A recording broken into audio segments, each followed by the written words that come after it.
Dan saat ini kita akan belajar firman Tuhan. Mari kita buka Alkitab kita dalam Mazmur pasal 21. Mazmur pasal 21 kita akan baca dari ayat pertama hingga ayat ke-14. Mazmur 21 ayat pertama hingga ayat 14. Jika sudah menemukannya, kita akan baca silih berganti. Saya ayat pertama dan kedua, jemaat dan simpatisan ayat ketiga, demikian silih berganti hingga ayat ke-14. Mazmur 21. Untuk pemimpin biduan Mazmur Daud. Tuhan, karena kuasa-Mu lah Raja bersukacita. Betapa besar kegirangannya karena kemenangan yang daripadamu. Apa yang menjadi keinginan hatinya telah Kau karuniakan kepadanya, dan permintaan bibirnya tidak tertolak. Sebab Engkau menyambut dia dengan berkat melimpah. Engkau menaruh mahkota dari emas tua di atas kepalanya. Hidup impiannya daripadamu, Engkau memberikannya kepadanya, dan hukumannya untuk seterusnya dan selama-lamanya. Besar kemuliaannya karena kemenangan yang daripadamu. Keagungan dan semarak telah Kau karuniakan kepadanya. Ya, Engkau membuat dia menjadi bergerak untuk seterusnya. Engkau memenuhi dia dengan sukacita di hadapan-Mu. Sebab Raja percaya kepada Tuhan, dan karena kasih yang maha tinggi, ia tidak goyah. Tangan-Mu akan menjangkau semua musuh-Mu. Tangan kananmu akan menjangkau orang-orang yang membenci Engkau. Engkau akan membuat mereka seperti perapian yang menyala-nyala. Pada waktu Engkau menampakkan diri, ya Tuhan, murka Tuhan akan menelan mereka, dan api akan memakan mereka. Keturunan mereka akan Kau binasakan dari muka bumi, dan anak cucu mereka dari antara anak-anak manusia. Apabila mereka hendak mendatangkan malapetaka atasmu, merancangkan tipu muslihat, mereka tidak berdaya. Ya, Engkau akan membuat mereka melarikan diri. Dengan tali busur-Mu Engkau membidik muka mereka. Bangkitlah, ya Tuhan, di dalam kuasa-Mu. Kami mau menyanyikan dan memasmurkan keperkasaan. Mari kita berdoa. Bapa di dalam kerajaan sorga, kami mengucap syukur atas kasih setia-Mu. Engkau memelihara firman-Mu sehingga dapat kami baca pada hari ini, dapat kami nikmati dan dapat kami pelajari. Bapa di sorga, kiranya Engkau berikan kami hikmat, agar dalam proses pembelajaran firman-Mu, kami dapat memahami dengan lebih baik lagi. Kami semakin dewasa di dalam Kristus ketika kami mempelajarinya. Dan sekiranya apa yang kami pelajari dapat kami terapkan ke dalam kehidupan kami masing-masing sebagai saksi bagi Kristus selama kami di dunia ini. Terima kasih Bapa. Berkati juga hamba-Mu yang menyampaikan firman-Mu. Kiranya Kau berikan hikmat, agar hamba-Mu dapat menyampaikan sesuai dengan kehendak. Terima kasih Bapa. Hanya di dalam nama Tuhan kami Yesus Kristus kami sudah berdoa dan mengucap syukur. Amin. Ini merupakan mazmur yang sangat indah. Mazmur ini menceritakan bagaimana Tuhan memberikan berkat-Nya kepada raja. Dan tentu ini berbicara tentang Daud, karena Daud adalah raja waktu itu. Tetapi saudara, walaupun itu berbicara secara temporal merujuk kepada Daud, tetapi Mazmur pasal 21 berbicara jauh melebihi Daud. Jauh melebihi Daud. Kenapa? Karena Mazmur 21 bukan hanya berbicara tentang Daud, tetapi berbicara tentang keturunan Daud, yaitu Yesus Kristus.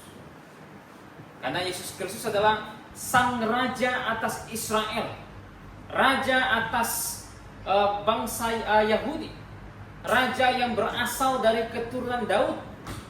Dialah yang akan memimpin dunia ini di dalam kerajaan yang nanti akan Dia dirikan. Jadi Mazmur pasal 21 juga berbicara tentang itu.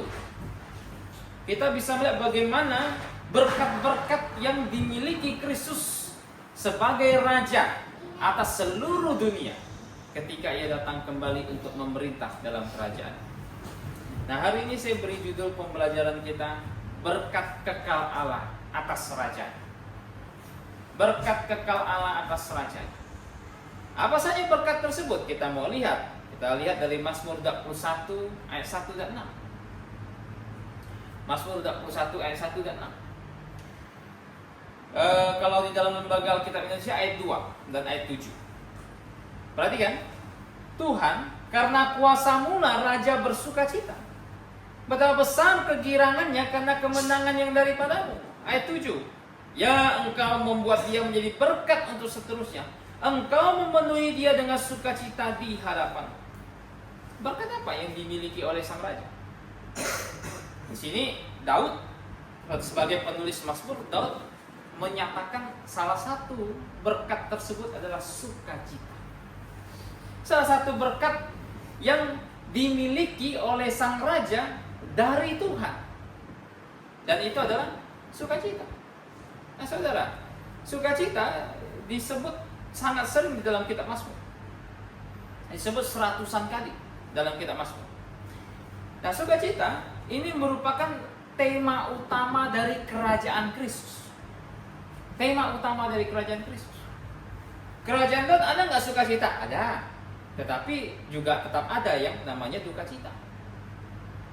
Buktinya kerajaan Daud saja yang dipimpin Daud, kemudian diteruskan Salomo, kemudian pecah dua, begitu kan? Tetapi sukacita yang tiada akhirnya ini akan dimiliki oleh kerajaan yang dipimpin oleh Yesus Kristus. Nah, ini tema utama dari kerajaan Kristus, yaitu sukacita. Begitu. Kerajaan ini akan menjadi satu kerajaan yang digambarkan oleh Alkitab, di mana duka cita, di mana tangis, di mana kesedihan, itu semua dilenyapkan. Nah, saudara, di dunia saat ini, sambil menanti Kristus datang kembali, Tuhan membiarkan, Tuhan mengizinkan setiap orang yang merupakan umatnya itu untuk mengalami kesedihan. Tidak jarang dari kita bahkan pernah mengalami atau akan mengalami satu duka cita yang mungkin membuat kita sangat terpuruk. Terutama ketika salah satu orang yang berharga bagi kita meninggal. Nah, di situ kan saat dimana seseorang itu sangat terpuruk. Kita sebagai manusia dapat memahami ini dengan baik, begitu. Ketika salah satu orang yang kita sayangi meninggal, nggak mudah kita berkata bersukacitalah. Nggak mudah, saudara. Sukacita tersebut hanya bisa datang dari Tuhan. Nggak mudah kamu nanti ketemu orang, misalnya si anakmu meninggal, kemudian kau berkata, apa ini memang dialami semua manusia. Kamu harus terhiburlah, minimal dia mati masuk surga, begitu. Iya sih begitu, tapi kan tetap ada rasa sedih kan begitu. Mustahil nggak ada, robot begitu kan. Tapi saudara, Tuhan katakan dalam Wahyu pasal 21 ayat 4, Tuhan katakan bahwa Dia akan menghapus segala air mata dari mata mereka. Maut tidak akan ada lagi. Sesuatu yang mungkin dapat membuat seseorang berkabung, meratap dan lain sebagainya, itu akan dilenyapkan pada hari itu. Dan dalam kerajaan tersebut yang ada hanyalah sukacita. Inilah tema utama dari kerajaan Kristus. Nah saudara, ketika Yesus Kristus mati dari kayu salib, Dia tidak hanya membereskan urusan rohani saja. Penebusan Kristus tidak hanya terbatas sampai rohani. Program Kristus tidak hanya terbatas sampai hal yang rohani saja. Tetapi Tuhan punya program yang lebih jauh lagi. Dia punya program bahkan sampai kepada dunia ini. Begitu. Tuhan bukan hanya ingin memulihkan keadaan kita yang berdosa ini, Dia pulihkan kembali supaya bisa berhubungan dengannya, bukan hanya itu. Tetapi Dia ingin memulihkan segala sesuatu. Maka Tuhan katakan seluruhnya nanti akan diletakkan di bawah Kristus. Dan Kristus menjadi kepala atas ciptaan yang baru. Begitu. Ini program Tuhan. Nah program tersebut akan terwujud nyata nanti ketika Tuhan datang kembali. Disitulah sukacita penuh dari semua orang yang menanti Tuhan itu terwujud. Disitulah kita bisa merasakan satu sukacita yang tidak pernah kita rasakan bahkan di dunia ini. Saya kata, tidak pernah kita rasakan. Begitu. Jadi ini berkat Tuhan, berkat kepada sang raja, begitu, yaitu sukacita. Apalagi bukan hanya sukacita saja yang dimiliki oleh sang raja dalam Mazmur 21, begitu. Apalagi kalau kita kembali ke Mazmur 21 ayat 2, dikatakan di sini, Tuhan karena kuasa-Mu lah raja bersukacita, begitu. Dikatakan karena kuasa-Mu. Kata kuasa di situ dapat diterjemahkan karena kekuatan-Mu raja bersukacita. Berkat apa lagi yang dimiliki raja? Berkat apa lagi yang dimiliki Daud sebagai raja yang menulis Mazmur pasal 21? Yang ia rasakan tidak lain tidak bukan itu dalam kekuatan dari Tuhan. Ini berkat yang sangat nyata bagi Daud.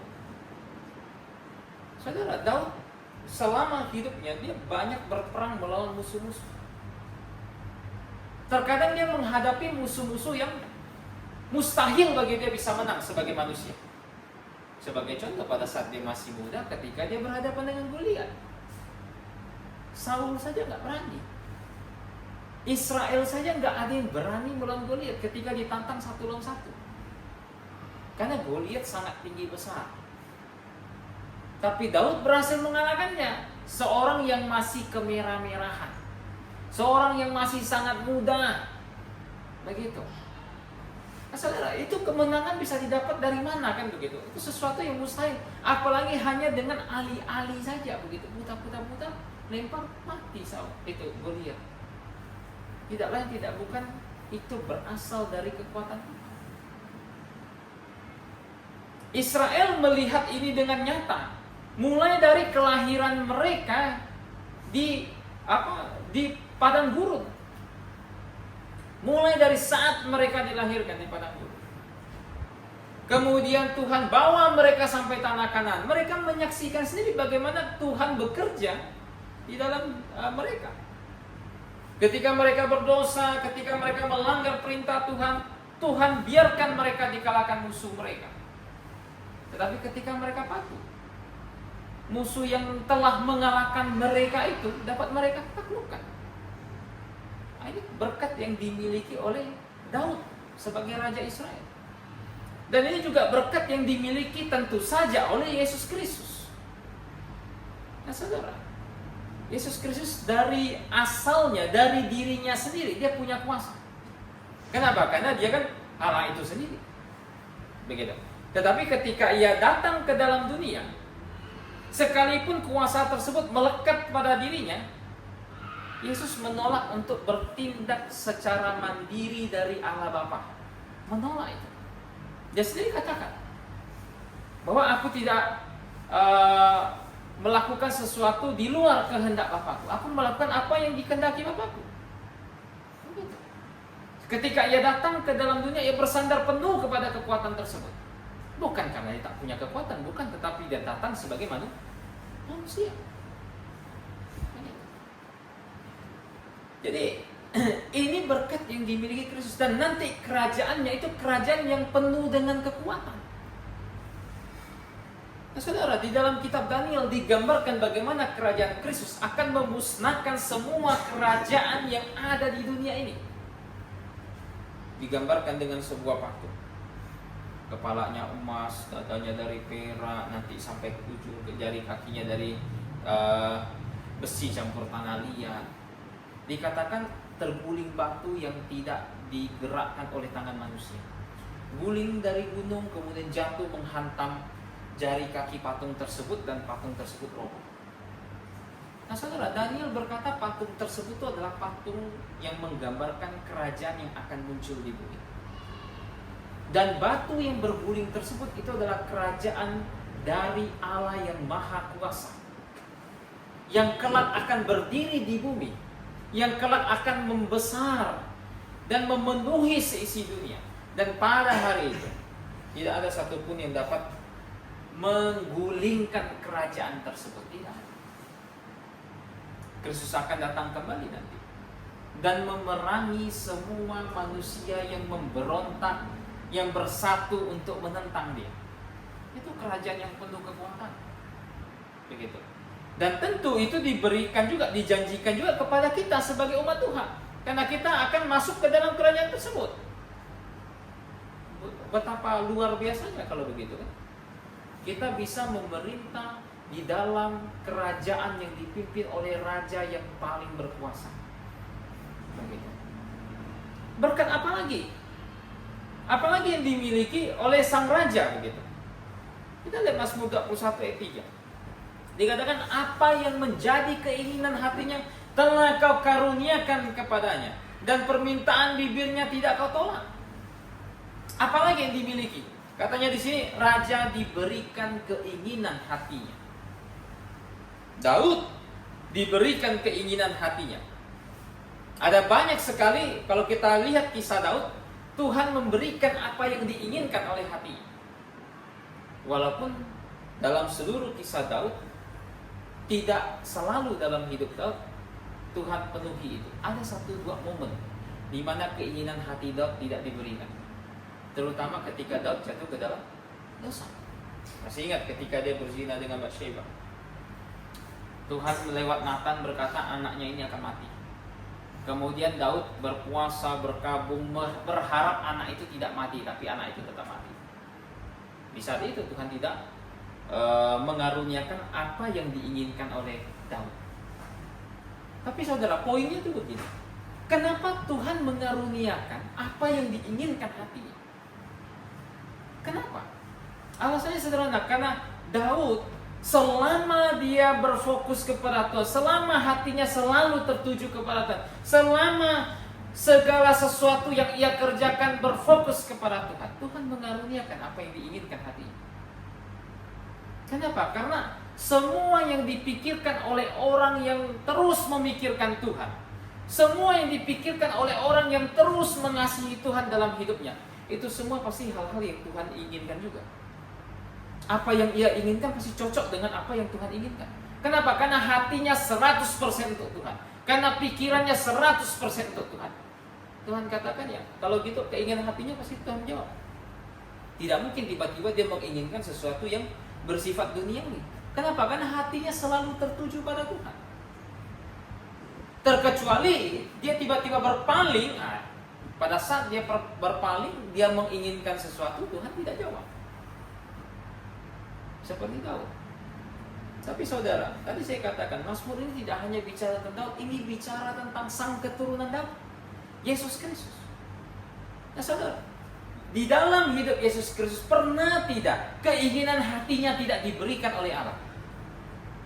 Tidak pernah. Seluruh keinginan hati Kristus selalu diberikan oleh Allah. Selalu. Kenapa? Ya tadi, karena Yesus Kristus terus mengarahkan hatinya, terus mengarahkan pikirannya kepada Sang Bapa. Dan inilah yang diinginkan oleh Tuhan bagi umatnya. Begitu. Yaitu untuk melakukan segala sesuatu menurut kehendak Allah, memikirkan Allah terus. Maka keinginan hati kita akan Tuhan berikan. Untuk itulah kita berdoa, kan begitu. Untuk itulah ada kebaktian doa. Namun ketika kita berdoa dalam kebaktian doa, tetapi hati kita tidak tertuju pada Tuhan, bagaimana Tuhan bisa memberikan apa yang diinginkan hati kita? Kita ingin kesehatan, kita ingin keluarga kita diselamatkan, kita ingin ini, kita ingin itu. Tapi bagaimana kalau hati kita tidak tertuju pada Tuhan? Tetapi ketika hati kita tertuju pada Tuhan, akal budi kita tertuju kepada Tuhan, Tuhan katakan, Tuhan akan memberikan apa yang diinginkan oleh hati. Nah saudara, kalau kita mau bicara berkat, ada banyak sekali ini, nggak habis-habis di Mazmur 21 begitu. Ada banyak berkat, kita bisa melihat di Mazmur 21 4 ada berkat-berkat yang Daud sebut sebagai berkat kebaikan. Kemudian nanti di ayat keempat ada mahkota emas begitu. Dan semua itu kalau mau saya bicarakan itu semua juga merujuk kepada Yesus Kristus. Tetapi karena berhubung waktu ini tidak akan cukup kalau kita bicara semua. Maka saya ingin lompat ke bagian kedua dari Mazmur ini. Di Mazmur ini kalau kita baca tadi Mazmur ini sebenarnya dapat dibagi menjadi 2 bagian. Bagian pertama itu berkat dari Tuhan. Terutama berkatnya kepada sang raja. Bagian kedua itu adalah bagian penghukuman. Penghukuman untuk mereka yang menolak berkat dari Tuhan. Penghukuman untuk mereka yang tidak mau menerima Tuhan. Penghukuman untuk mereka yang terus tidak mau bertobat. Begitu. Kontras dengan ayat-ayat sebelumnya. Itu dimulai dari ayat 9 sampai ayat ke-13. Begitu. Di situ di ayat 9 di situ mulai dengan kata-kata yang penuh kutuk. Begitu. Di ayat sebelumnya tidak. Begitu. Ini untuk pengontrasan antara sang raja yang hidup mematuhi Tuhan dengan mereka yang tidak mematuhi. Nah, untuk mereka yang tidak mau patuh, apakah ada berkat dari Tuhan? Apakah ada berkat seperti yang Tuhan berikan kepada sang raja? Jawabannya tidak ada. Yuk kita lihat di Mazmur 21 ayat 9. Apa yang dikatakan Tuhan? Tanganmu akan menjangkau semua musuhmu, tangan kananmu akan menjangkau orang-orang yang membenci engkau. Ini sesuatu yang sangat kontras begitu. Langsung dimulai dengan penghakiman. Langsung dimulai dengan deskripsi murka Allah. Nah, saudara, banyak orang Kristen zaman sekarang kurang suka dengan tema murka Tuhan. Terutama dari kalangan Injili. Sangat tidak suka dengan tema penghukuman, murka Tuhan. Karena mungkin ini dianggap merupakan jalan yang dapat membuat orang tersandung untuk kenal kasih Tuhan menurut mereka. Tapi saudara, di dalam Alkitab, murka Tuhan itu merupakan tema besar, tema utama sebelum membahas kasih Kristus, sebelum membahas kasih Tuhan. Bahkan dalam Alkitab, murka Tuhan itu terlebih dahulu didaftarkan sebelum Tuhan memberitahukan janji kasih karunia-Nya. Dari keturunan wanita akan datang seorang penyelamat yang merembukan kepala ular, ular akan merembukan tumitnya. Sebelum Tuhan mengumumkan itu, di satu pasal sebelumnya, Tuhan sudah mengumumkan penghukuman. Apa yang Tuhan umumkan? Tuhan katakan, kalau Adam kau makan buah dari pohon itu, kau akan mati. Tuhan duluan mengumumkan penghukuman sebelum mengumumkan kasih karunia. Maka kadang kalau kita bicara gereja-gereja yang menolak berbicara tentang murka Tuhan itu aneh. Murka Tuhan itu tema yang sangat besar. Orang tak kenal murka Tuhan tak bisa kenal kasih Tuhan. Mustahil. Mustahil. Begitu. Dan di sini kita bisa lihat dari ayat 9 sampai 13.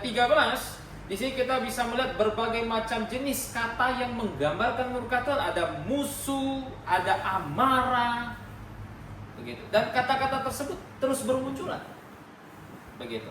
Nah, kita lihat di sini. Kita mulai dari ayat ke-9 tadi. Dikatakan bahwa tangan Tuhan di ayat ke-9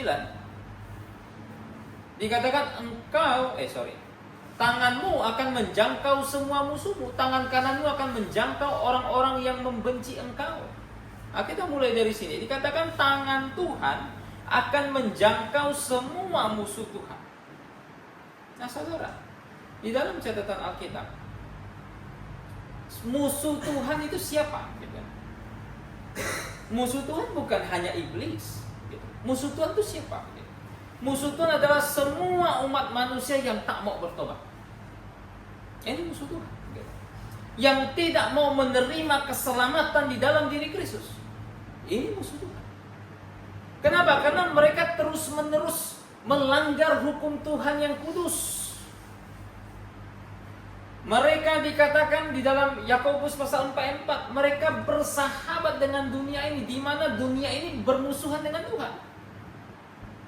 Ya logisnya kalau mereka bersahabat dengan dunia ini, ya sudah, berarti dunia musuh Tuhan, mereka musuh Tuhan. Begitu. Pikiran mereka yang kedagingan itu, yang penuh kegelapan itu merupakan seteru Tuhan, musuh Tuhan. Roma 8 ayat 7 yang nyatakan demikian.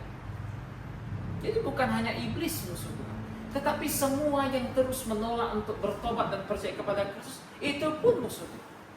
Dan Tuhan katakan tangan Tuhan akan menjangkau mereka. Kenapa saudara? Karena di dalam surat 2 Timotius pasal 2, Tuhan katakan dia mengenal siapa miliknya. Tuhan tahu siapa yang punya dia. Manusia mungkin bisa ditipu. Oh, saya sudah tobat, saya sudah percaya, saya mengaminkan Yesus sebagai juru selamat dan lain sebagainya. Ada sebagian orang yang mungkin bisa, oh iya oke, menurut pengakuan imanmu ya sudah, kamu ternyata orang sudah diselamatkan. Tetapi Tuhan yang tahu itu semua. Tuhan tahu sampai ke dalam hati. Tuhan mengenal siapa miliknya. Maka dari sebab itu saudara, semua orang patut untuk memuji hatinya masing-masing. Apakah dia sudah sungguh bertobat atau percaya Kristus atau belum? Atau dia hanya datang untuk menyenangkan sebagian orang saja? Dia berkata dia menerima Kristus hanya untuk menyenangkan sebagian orang saja. Saya kadang ketemu ada orang yang nggak enakan gitu. Sering diajak ke gereja sama teman akrab dia. Kemudian teman akrab dia dorong dia untuk tobat dan percaya, maju, menyatakan iman, memberi diri dibaptis, dia maju. Tapi saudara, dia maju karena nggak enak sama kawannya. Walaupun dia bisa jawab pertanyaan gembalanya kan gitu kan. Kamu yakin mati masuk surga? Dia bisa jawab semua karena bisa dihafalkan itu. Tapi dia maju karena nggak enak hatinya. Saudara, apakah dia sudah menjadi milik Tuhan kalau begitu? Belum. Tuhan yang tahu siapa yang punya dia, siapa yang bukan. Dan tangan Tuhan akan menjangkau mereka. Dan Tuhan katakan di dalam Mazmur 21 ayat 10 dikatakan di situ, Engkau akan membuat mereka seperti perapian yang menyala-nyala. Pada waktu Engkau menampakkan diri ya Tuhan, murka Tuhan akan menelan mereka dan api akan memakan mereka. Saudara, mereka akan dibuat seperti dapur perapian yang menyala-nyala. Ini bukan metafora begitu. Ini sesuatu yang betul-betul terjadi begitu. Bahkan disebutkan 2 kali kata api di sini. Ini sesuatu yang betul-betul terjadi. Mereka akan dicemplungkan oleh Tuhan ke dalam neraka. Mereka akan dihukum oleh Tuhan. Dan Tuhan katakan itu terjadi ketika Tuhan menampakkan diri. Nah, saudara, ketika Tuhan nanti datang kembali, ada sukacita besar bagi orang percaya. Tetapi kutuk yang begitu besar bagi mereka yang terus menolak untuk bertobat dan percaya kepada Kristus.